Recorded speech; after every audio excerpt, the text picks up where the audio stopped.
Welcome back, or welcome to the Rebel Tech Podcast. I'm your co-host today, David Dunmore, joined by Zach Whiting. Zach, it's good to have both of us back here. I feel like it's been a couple episodes since It has been a couple episodes. You've been holding down the fort in my absence, so always good to be back in the studio with you and with the whole team and a great guest. Yeah, well, it's fun. Actually, this is going to be a great show for a lot of reasons.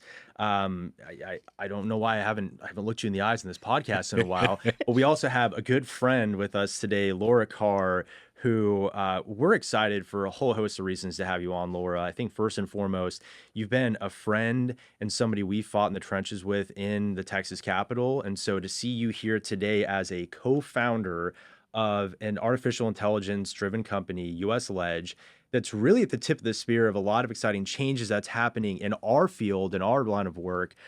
We're so grateful to have you on to hear from your kind of journey and experience. So our way of saying welcome as the first co-founder to the Rebel Tech Podcast. Thank you for having me. Great to be back with friends and former colleagues. It's awesome. Absolutely. Yes.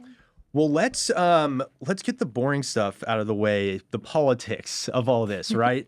And I say that facetiously. You know, I know politics and public policy is something that's been a passion of yours for a while. You got your start in that line of work. Can you, Laura, for our audience, can you share how you got your start in politics? You've done state, you've done federal, you've really done it all. How did you get into that, and maybe what did you learn from that process? Absolutely. So yeah, it's new to the family. You know, I'm the first one to go to college in my family. And so went to the University of Alabama and got a political bug. So started working on political campaigns in college. And then made my way up to DC doing some really cool internships on Capitol Hill and absolutely loved it. So worked in so many different roles, House, Senate, communications, scheduling.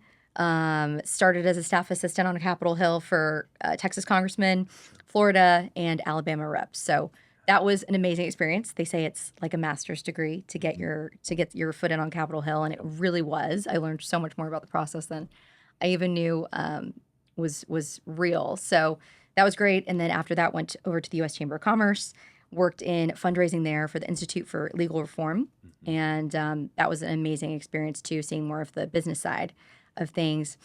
Then I went over to No Labels and did some political fundraising there. So ran the Women's Initiative, working to bridge the divide and have people work across the aisle to join the Problem Solvers Caucus and donate to that. So moved to the great state of Texas, though, moved back in 2021. Okay. And absolutely. Was that recent? Yes. Was that recent? I know. Isn't that crazy? So I love it. I can't believe it's only been 4 years. Yeah. But started with Governor Abbott and then went out into the lobby world, which is where I met y'all. Yeah. And I had so much fun in that sphere. So many different clients and people I met.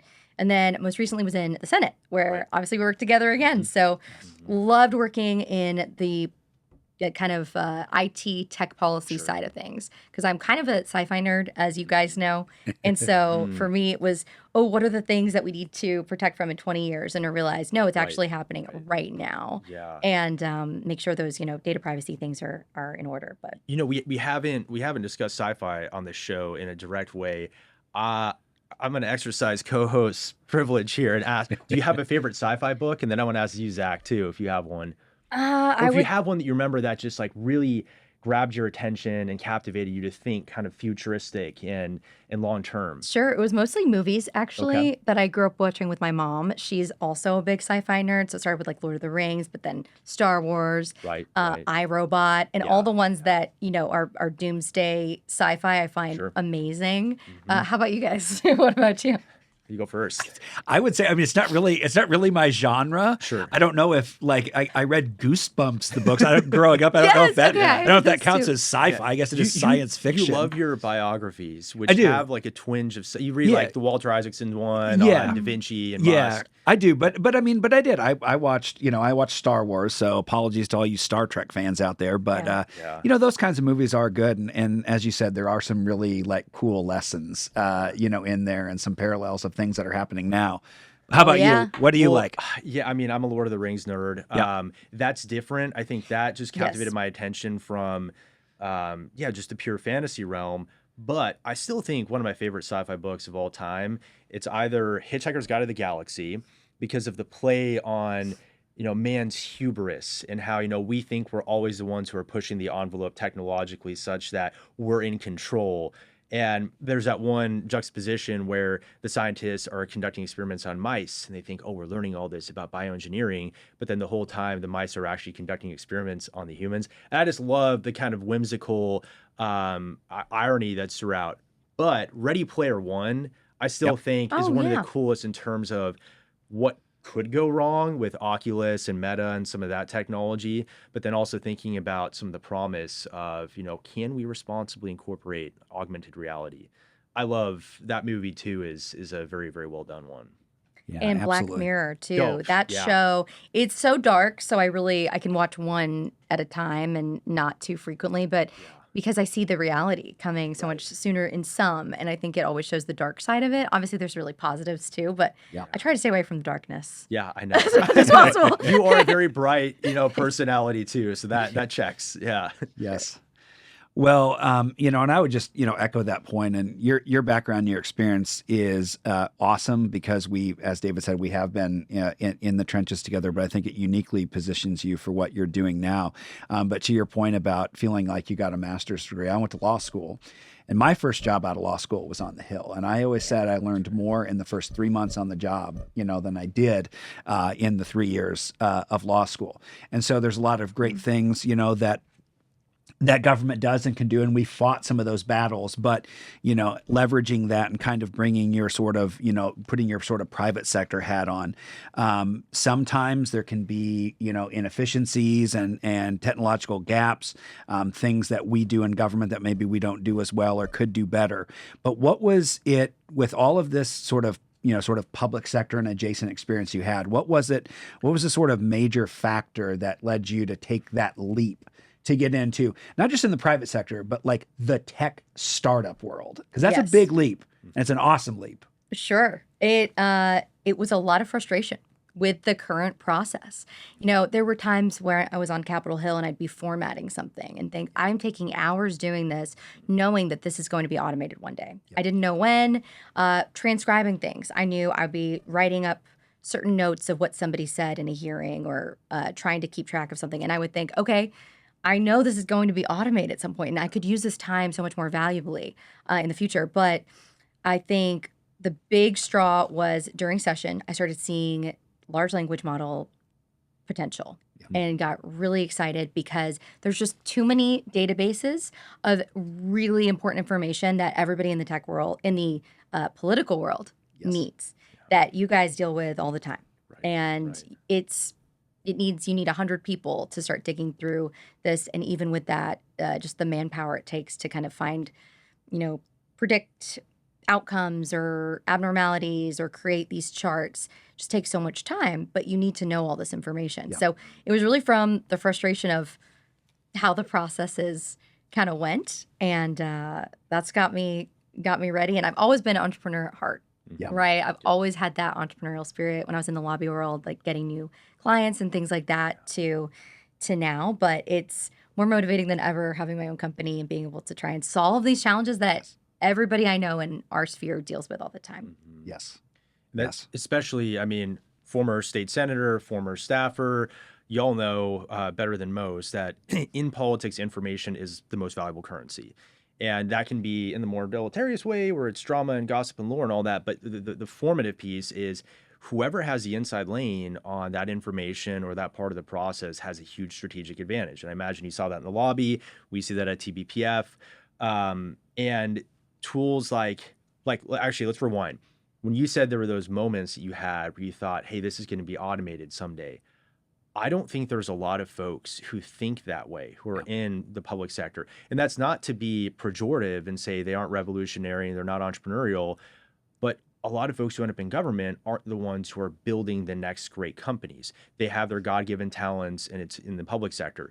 Did you encounter anyone or any like specific experience along the way where you thought, I have to pursue entrepreneurism as the route to fix this rather than wait for that person to do it? Because most people, I can fall in this camp as someone who's risk averse, but somebody's going to do it. but you stepped up and said, I'm going to do It's it. not going to be me. Yeah. I always try and fix stuff myself for sure. Sure. I've learned to delegate now in a company, but I've always wanted to solve problems, and I've always been a problem solver for sure. So I think my dad's an entrepreneur. He definitely showed me that was a great way to be a business owner, and I knew, hey, I know this field really well. And I think I'm onto something here. I know it would help a lot of people. So it just came naturally, really, honestly. It just felt natural. Well, if I can, then I'll kick back to you, Zach. I have a good friend, and we spend some time like sitting around the fire pit, ideating and thinking about, the next billion-dollar company. And we obviously haven't found that company yet because I'm still here co-hosting at TBPF. But the point is, I know a lot of founders talk about there being that moment where like, this is it. Did you have that moment with US Lege AI? Then we'll talk about US Lege, what you're doing. But did you and your other co-founder, did you have that moment where you knew this is it and we have to do it? Do you remember what it was like? Oh, for sure. Yeah. So we talked to hundreds of prospective customers for 6 months, including y'all. Yes. Yeah. To get feedback and ideas. And a lot of the conversations I was having were, okay, if we do this, how much time will that save you? And they'd be like, oh, if you could do that, it would save me 20 hours a week. And I can literally go and do so much more, either whether it's with their personal life and their spare time and spend more time with their family, or, double their productivity. So talking to people like y'all and other people in various PACs, think tanks, associations, lobbyists, hearing from them, okay, here's our hypothesis. Does this work? And they said, yes, if you can do that, that's amazing. That was the beginning. And we thought, okay, we're onto something. And then starting to build the first iterations and our MVP, so minimum viable product, right? That was our first iteration, I think released in April of this year. And when I showed somebody how to clip a video in 30 seconds, find the testimony through years of data versus taking, an hour and a half and seeing their face go, what? Yeah. Like, how have you done this? That was really where we knew we were really on to it. We haven't had to pivot as a company, which is crazy. We knew that product market fit was found early, which is so exciting. But it was from customers. They've been the best. Our early adopters, the people that started working with us in April when we had that MVP, have been amazing. So shout out to y'all. You're the best because they believed in us. And when they believed in us, that was us saying, okay, we want to provide for them even more and more. And, we've definitely been doing that and so happy to have them on. But that was finding that product market fit was really exciting.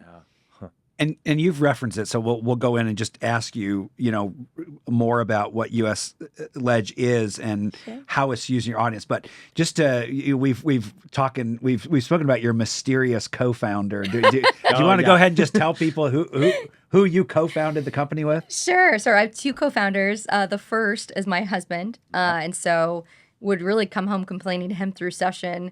Oh my gosh, this is going to take 2 weeks to get transcribed, or this is I found out the day of the hearing, an hour before, the new giant version of this omnibus bill that I didn't even know how to summarize quick enough, and I knew we were on something. So the co-founder is Eric Davis, and he is he worked in startups, so he worked in Silicon Valley for 8 years, cut his teeth in the software world, and so I said, I think that we can build something here, and he was very excited to do that too. So yes, and you had two co-founders. The other co-founder. I do. So my other co-founder his name is Ben Brewer, and we met him actually through Y Combinator, which is a startup incubator. They have like a matching program, and he interviewed thousands of people. I think it took him 6 months. He was a technical co-founder and was looking for somebody with a good idea. And he said we were one of the only people in the space the only person in the space doing anything like it. Sure. And there were a lot of, saturated markets out there, and he saw a real potential with us, and we loved him. It was absolute, you have to get along with your team, and we just adore Ben. He's an amazing engineer, and he's built everything. So we've been working with him for over a year now. We had our co-founder anniversary in October, I believe. Very cool. And so it's crazy how far we've come in a year, but we absolutely love Ben, and it's been really fun to all work together. For me, it's like this is the closest that I've ever been to, I mean, I suppose I've, been around entrepreneurs who start lemonade stands and things like that. But to see something that's, a legitimate business and that you talked about where we would sit in a room and you would say, this is our idea, but how would it work for you? How could we make it better? What are the big leaps that we can take? And that was such an amazing thing to you think about. You want to take big leaps. It's not just, well, scribble around the edge here and scribble around the edge there, but do, 2, 3, 4 things really well. So that was a really cool experience. I want to ask you though, we've talked a lot about it, some of the things it does, but what is US Lege?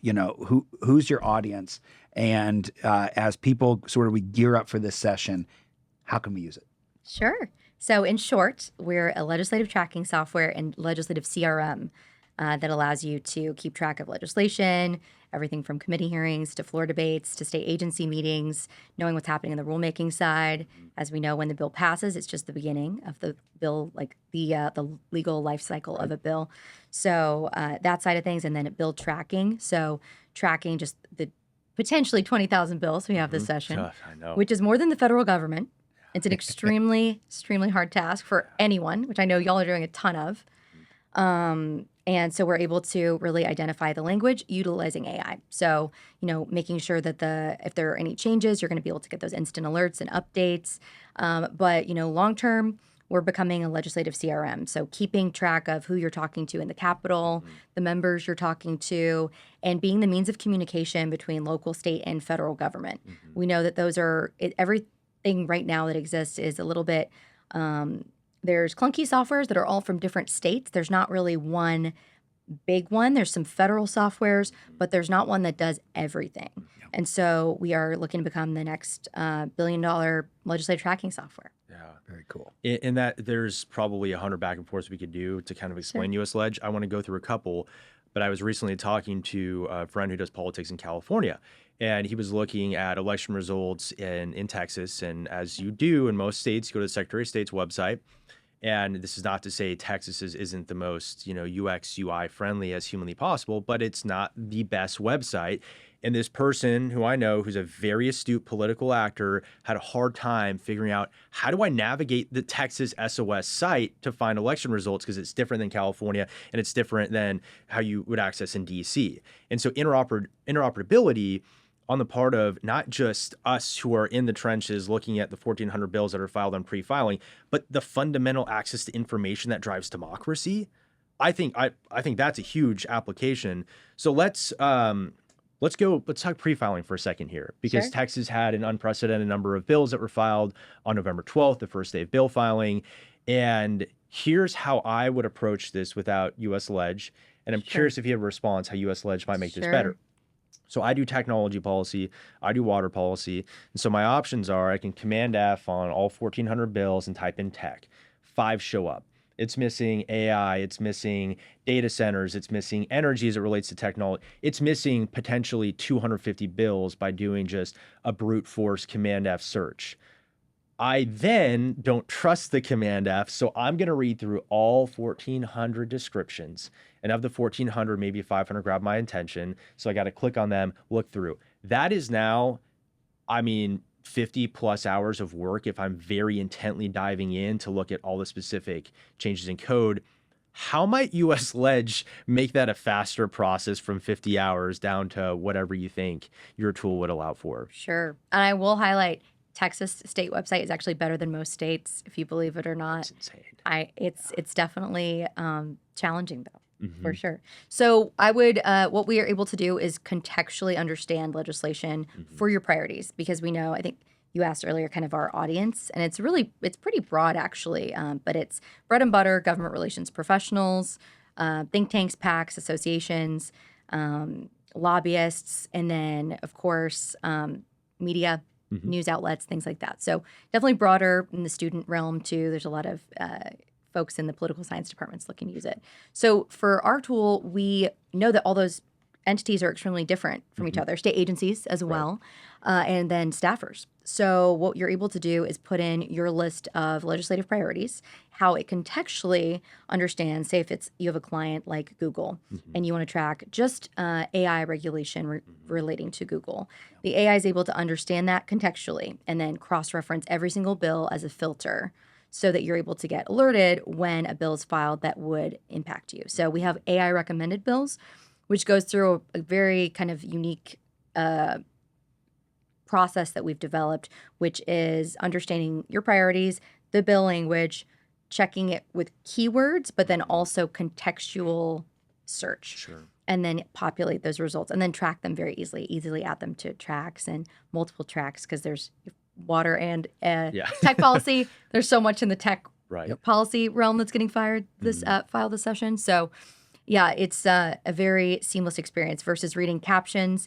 You can go in and get it to summarize the bill immediately or do a bill analysis right away. Yep. Ask it questions and ideate on the bill of, how does this benefit me or how would this, who would potentially oppose this legislation? You're able to start finding out pretty quickly.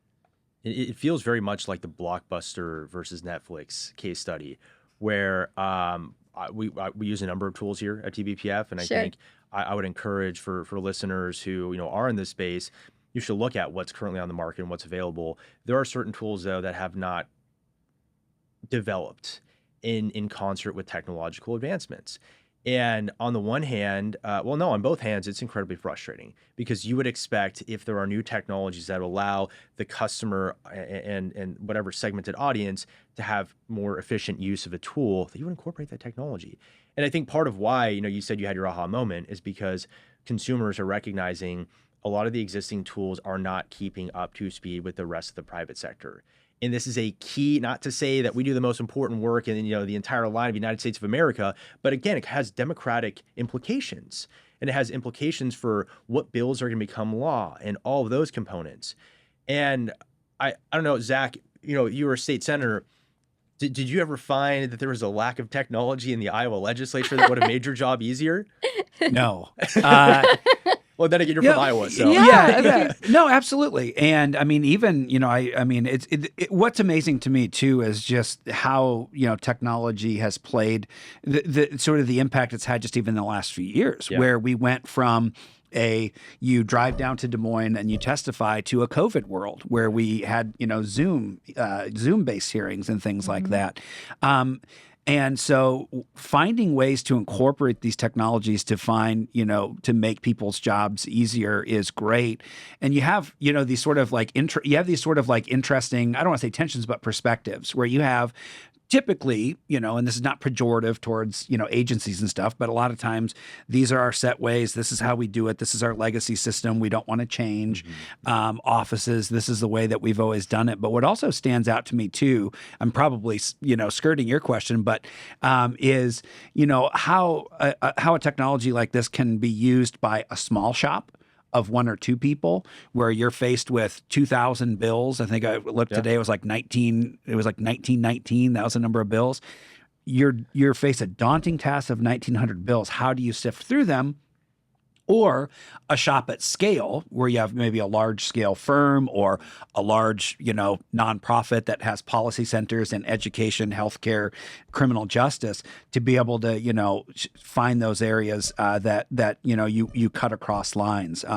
And in like for me as a former lawmaker, that cut across maybe committee jurisdictional lines. So when so many bills are filed, and depending on what your job is, maybe you focus on a niche area, or maybe you have 5 or 6 committees under your portfolio. Tools like this really are a value add, and so it's exciting. So we're excited that these kinds of technologies are emerging. Thank you. Well, it's really important work and that you're doing. And also the timeliness of it is so important too, because you said so much data, and a team like yours that's larger, you have all the eyes on it. But you mentioned a 1 to 2 person shop. It is really nice to be able to help those nonprofits and things like that too, where they maybe only have one policy person to really keep track of things. But then for the larger organizations, being able to delegate that easily, like we have, say, agencies that are able to say, okay, this is the bill reader person who is in charge of this, and I'm going to delegate this to all my folks on the team, and just do that really easily and efficiently is helpful, speeding time. Yes. Agreed. Well, this is the part where we look into the camera, or you look into the camera, and you tell Vivek Ramaswamy and Elon Musk, who have been appointed by President-elect Trump to head up the Doge Commission, and they have a very daunting task ahead of them. How are we going to cut government waste and make government more efficient? Isn't U.S. Ledge a perfect candidate for the Doge Commission?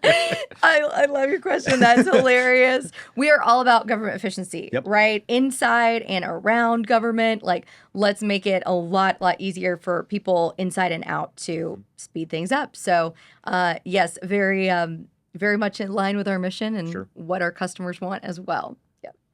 Well, here's the hoping. Vivek and Elon, check out U.S. Ledge.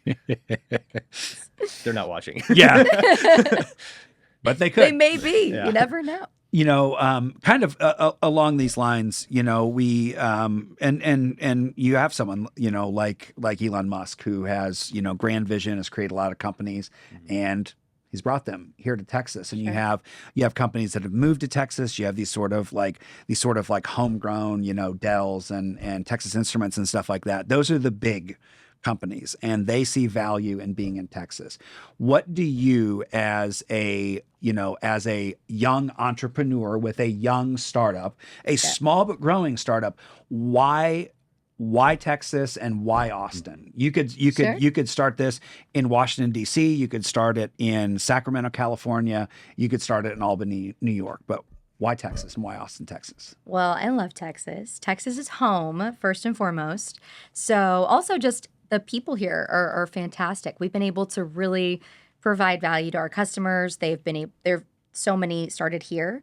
And another piece that's interesting, because we're so proud to be starting a Texas startup and starting in Texas, but also this is the hardest state to do this type of work. So to build the software, it's actually the most complex. We have a really unique system, you know so well, but biannual legislature and 6-month period or less where 20,000 bills potentially will be filed. Yeah.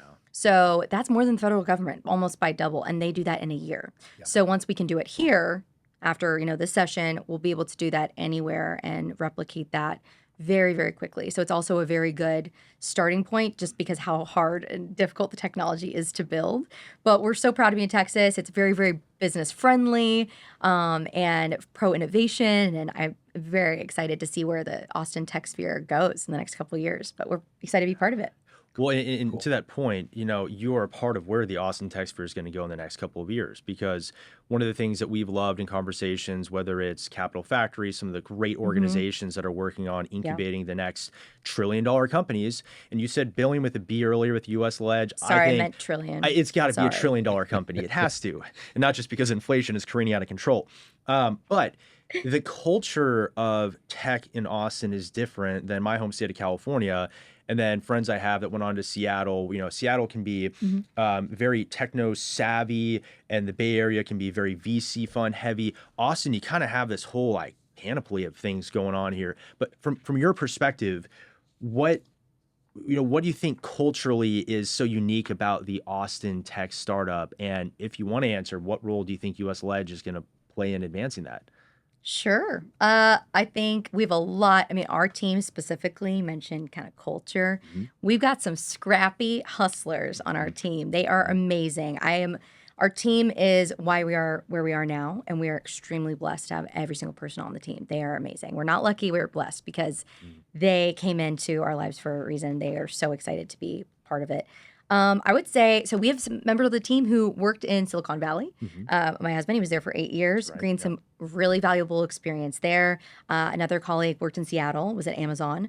Another was at Tesla prior. So we've got some That's cool. folks with some really good tech experience. But I would say it's great to be among, the other startups in Austin. Capital Factory is a great example of some, really interesting folks over there doing some big things. But we've got a really talented team, and we have a fun company culture. I think it's we have a mission in some core values that we we have as a team. So we've got 5. And when I'm interviewing and hiring people, which we are doing as well. Okay. So shout out to anybody interested in working this next session in the building. We'll be hiring runners and people to be in the Capitol doing some more of the manual processing. I'll be there too. The But scrappiness. You're looking for we need the scrappiness. scrappiness. Yeah, exactly. So my favorite core value of our company is ride the tiger. Ooh, please explain. Ride the tiger is not necessarily a quality that's on a resume. You have to meet with them. It's that je ne sais quoi. That's something unique when you meet somebody.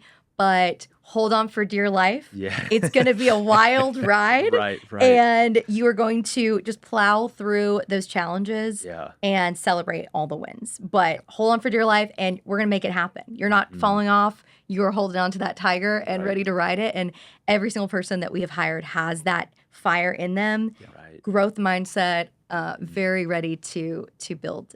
So it's very cool. Do you guys have well, okay, you can't answer in the podcast because that would give it away. But I now want to have a conversation after this about what question you asked to figure out the ride the tiger, qualities in a person. Would you say Zach Whiting has the ride the tiger quality? Absolutely not. At all costs. You got this. Yes. You got this. Yes. Oh, that's great. It's my favorite one though. We That's got great, a bunch, yeah. but it's Yeah. my favorite. Well, this is very exciting, and we're so glad, we're so excited for you. I mean, Thank because you. we've known you and this idea, and that you guys are taking a chance in doing this, but seeing these conversations that went back 10 months, a year ago, and to see, where y'all have come and where you're going now, it's exciting to see, what we'll be going into in the legislative session.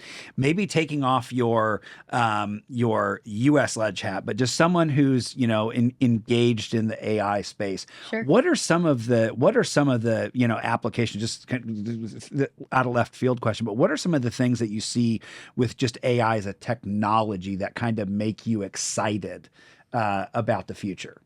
I would say the things that people are really bored doing. Yeah. Having them solve those really mundane tasks. Yes. It's kind of like having a little omnipresent assistant at times. Yeah. When you can feed it the right data, teach it the right prompts. And at some point, maybe it will just be able to know those prompts and provide value to you without you even asking, which I think is really exciting. But really, allowing people to live their lives more. Yeah. I know people get worried about AI with, taking over things, and I really just don't see it in that way. I think it can be used in a way to get your life back and not spend as much time behind a computer screen. And that was one of the big reasons I wanted to start our company. So I'm excited about the things that seem very simple, easy fixes, even like a search on a phone. I got the new iPhone. Have you all played with it? Yep. And the AI feature where you can search on your pictures, type in license plate. Immediately, my license plate popped up. Yeah, I've got yeah. 40,000 pictures on my phone. Right. Yep. So those little things that are really handy and just save a bunch of time, just give people new life. And they give me new life. I love not being behind my computer, what I know I am a lot right now. So I love, and if you want to home in on that further, I've never heard that answer, and I think we're going to steal that as much as we can. AI as a way to ensure we're spending less time on our screens. And this is important for our line of work because, a lot of the real process happens when you're meeting with members, when you're meeting with staff. Is that part of the vision too? Is you hope that there's a better collaborative model of legislating that's more transparent? I don't know if you want to talk about that piece. Oh, absolutely. I mean, part of our vision is to have a more transparent legislature that everybody's able to engage in. Like our database parsed out all the witnesses from last session. There were 12,000 witnesses. So 12,000 people came to Texas, to Austin, to testify on behalf of legislation. Yeah. And so having people more engaged and involved and know what's happening on committee hearings and in floor debates, I think is really valuable and awesome. But yeah, part of our idea is most of the work that we do in politics shouldn't be behind a computer screen. It's in debates and discussions. And I think so much of that has been, with having the lockdown really prevented people having those discussions. But in our world, it's the most important thing. So having those debates, discussions, and then also just advocacy in general, having the facts and going to be able to talk to people and discuss it So yes, absolutely have the information, have the facts, but spend less time getting that and more time getting solutions to the problems versus researching the problems. Sure. I mean, I think about that. Typically right now it's a static PDF document that you would go to. Is we got to go back and find out, okay, what day was this hearing? And it was an interim hearing. And so you go through and you click through, you go to the committee, and then you've got 4 interim hearings and you don't know which date it was. So you click on them all. And then you click on the witness list, and you have to. It could take me 25 minutes to find out. Okay, there was this one, pediatrician that testified, and we have our comps team here in the background, and I think about times where I've testified and I wanted a clip of me, and I've had to go back and scrub through, and it's taken me again probably a half hour to scrub through and say, okay, John, it's this timestamp to this timestamp, and easing some of that. What I think kind of the consensus would be that administrative burden to allow you to focus on other things. So that's from our perspective what we do.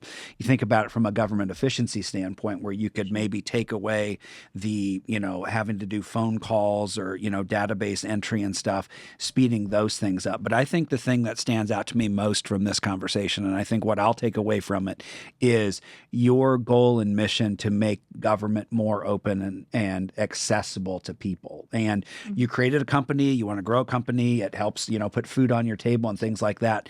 But I think that is a very laudable goal, is to making government, which is sometimes very opaque and inaccessible, not necessarily, like on purpose, but to make that more open and accessible to people, I think is just a wonderful thing. So thank you for that. Thank you. Yes. I am very excited about being able to do that. So Yes. Can I ask one last question? Texas, we talk about this in the show with different guests in different capacities, but Texas, we have the intellectual talent, we have the cultural, grittiness, scrappiness, whatever you want to call it. We have VC money. We have so many ingredients here. And I think we also have lots of folks who right now, this cultural moment, are seeing in this country and in this state in particular, that we need to start building again. And we've kind of lost touch with that.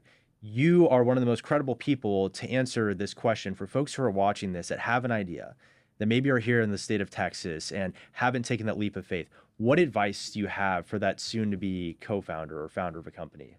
just do it. Do everything you can to do it. I've changed my lifestyle a ton to be able to do this. I am absolutely not as social as I once was. Like, I have put everything into this. So a lot of people haven't seen me, or if they have, it's when I'm in meetings or in the Capitol. I saw you at Costco once. You did. That was great. I know, efficiency there. Got to prep for the week. That's Got to do the full meal prep. We're our startup. We all work in the same office in Austin, and it's our home office. So when we do our Costco runs, we get enough stew for everyone for the week. So that's so nice. Our group chat for the company is a pot of stew picture of a pot of stew. So we were collecting that, but other than that, I just put it all into the business. And I would say if anyone wants to build something, give it your all. Like, give it your 100%, and something will come from it. So I'm excited that that's happened. And I know a lot of people in Austin that are in startups too, that they've just give it their all, and it's got traction. Yeah. Awesome. And I guess the last thing would be is just where can people go to learn more about you, about US Lege, and where you guys are going from here? Of course. Or you can check out our website. We've got all our social media there. It's uslege.ai is our website. You can see all the features there and so many more that are coming and constantly being developed. And you can find me at Laura_USLege on Twitter. And thanks so much for having what's me. the podcast that you've recently started too to self-promote there a little bit? Sure. Thank you. Of course. The Bills and Business podcast. So interview thought leaders and people in the political sphere, legislators. So I know we're having you on very soon, but would love to have you join us as well as a former senator. So it'd be great. That's wonderful. Well, thanks, Laura. Thanks for having me on. Great to see you and great to talk to you. Great to be with you. Well, and I guess for this one, we don't have to close out with any TexasPolicy.com stuff. And again, Laura, thank you for joining us today. Thank you.